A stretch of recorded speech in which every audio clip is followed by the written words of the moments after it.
é tão fácil hoje você colocar todo e qualquer... Eu vou colocar como adjetivos, tá? E eu não tô falando do Bolsonaro, tô falando do Bolsonaro, do Lula ou de qualquer outra pessoa. Essas pessoas estão no olho do furacão. Então, assim, o que eu preciso fazer para derrubá-las?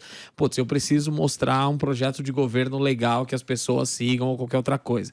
Ah, mas para mostrar um projeto de governo, eu tenho que ter um projeto de governo. Eu tenho? Não. Então eu vou derrubar. E de que forma que eu consigo derrubar? Pessoal. É muito mais fácil você derrubar alguém empurrando do que, tipo, sei lá, dá licença, deixa eu passar. Exato. Então, essa é a questão. É uma simples assim. estratégia.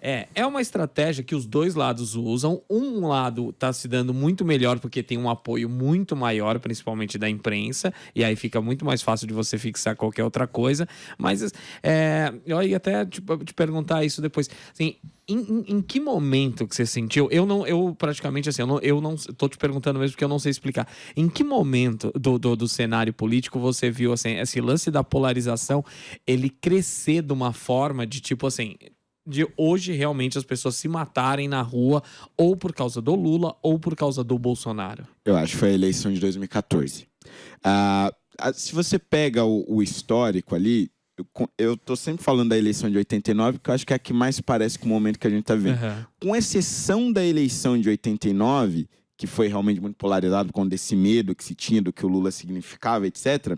As eleições seguintes foram relativamente calmas. Sim. Né? Em 94, o FHC ganha ali em primeiro turno, de boa, etc. 98, reeleito não tinha mídias sociais também. Não tinha mídias sociais e tal.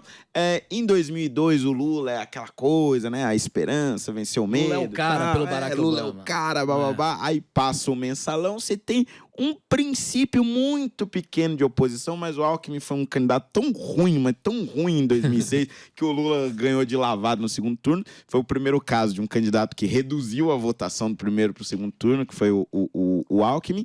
E aí, 2010, Serra e Dilma também nada muito especial, mas a Dilma, aí sim, graças a ela, a Dilma consegue fazer um governo trágico, assim, no primeiro mandato, vai se formando uma oposição muito forte no primeiro mandato dela, principalmente na reta final, a ponto de que a eleição de 2014 dá o tom do que seria essa nova polarização. E aí o Aécio consegue reunir esse grupo de direita. O Aécio decepciona a galera ali como tinha líder rabo de preso pra caramba. tinha vários rabo preso, não conseguiu liderar uma oposição muito forte. E aí esse público, em 2015, fica órfão de lideranças. Aí é onde começam a surgir os grupos. Vem pra rua, MBL, etc. Naquele período estavam também coletando as assinaturas pro Partido Novo. Ao mesmo tempo, as redes sociais começam a acelerar e a conseguir cada vez mais usuários. E as pessoas passam a tratar de política dentro da rede social. E aí isso vai borbulhando até que vem o impeachment. Então, acho que em 2014 a gente tem o nascimento dessa polarização que a gente está vivendo. Mas a polarização por si só, acho importante dizer isso, eu não acho ruim. Porque a polarização, ela coloca todo mundo faz necessária. Todo mundo... Pô, se você vai se colocar de um lado, necessariamente você tem que discutir política. E discutir política não é ruim. O que é ruim é claro, essa radicalização aí que a gente está vivendo e que foi se aflorando cada vez mais. Né? Mas então você enxerga... Eu também penso também a pandemia deu também um gás, você acha, nessa... A pandemia porque forçou todo mundo a ficar mais ainda na rede social, né? E aí isso, tipo, as pessoas pararam de viver normalmente. Mas né? eu acredito que o pilar principal é a volta do Lula.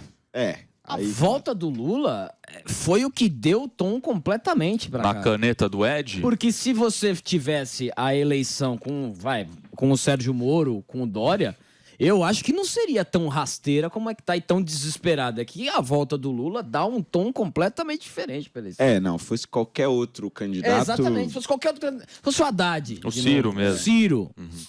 Seria completamente diferente. Também acho. E existe também o pessoal isentão, o pessoal do voto nulo, branco. Você gosta dessa galera aí? Então, eles eu acho que estão subestimando demais a inteligência das pessoas. Eles acham que esse papo de volta a ser o que era antes, meu amigão, as máscaras caíram. Você tem uma galera que não vai acreditar mais na Raquel Scheherazade lá, no Reinaldo Azevedo, no Carlos Andreasa, Quem mais? O Felipe Moura Brasil. Grande momento. Quer dizer, caiu. Não é restabelecer uma posição é uma coisa que tem que ser feita com muita moderação. Não é esse negócio de ficar virando chave que nem barata tonta. A Joyce Hasselman derreteu, Frota derreteu, né? E eles não eram nada. Eles foram eleitos na esteira do Bolsonaro. Exatamente. O Joyce teve mais de 1 milhão de O votos. Bolsonaro trouxe essa galera no CPF dele. Não é que ele tinha um partidão. Ele foi pelo PRTB. Ele foi eleito pelo PRTB, o partido Levi Fidelis. E colocando um parênteses nisso que você está falando, ainda muita gente que volta para aquilo que a gente estava falando antes, ainda está no bolso do Bolsonaro. Essa galera, um exemplo para mim que é muito básico. Posso estar muito enganado, mas para mim é muito básico. Eu acho sim que o Tarcísio vai ser eleito governador de São Paulo, mas através única e exclusivamente do Bolsonaro. O próprio Marcos Pontes Cara, também. ele não entraria. Para mim, se fosse por ele não ficaria em quinto aqui. Então, aí voltando àquele lance que a gente estava falando de mas como vai ficar isso tal mais para frente. Então, assim, a direita realmente, se o Bolsonaro pegar e falar assim, putz, política para mim deu, tô fora, cara.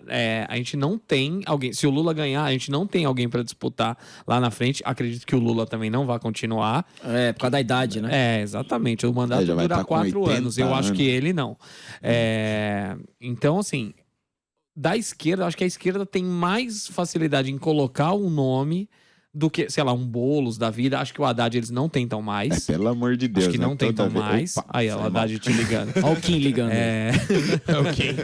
Então, Quem tá com saudade? esse para mim, até, Marco, abro também aí para todo mundo da mesa, mas eu acho que na a próxima eleição a direita vai estar bem debilitada.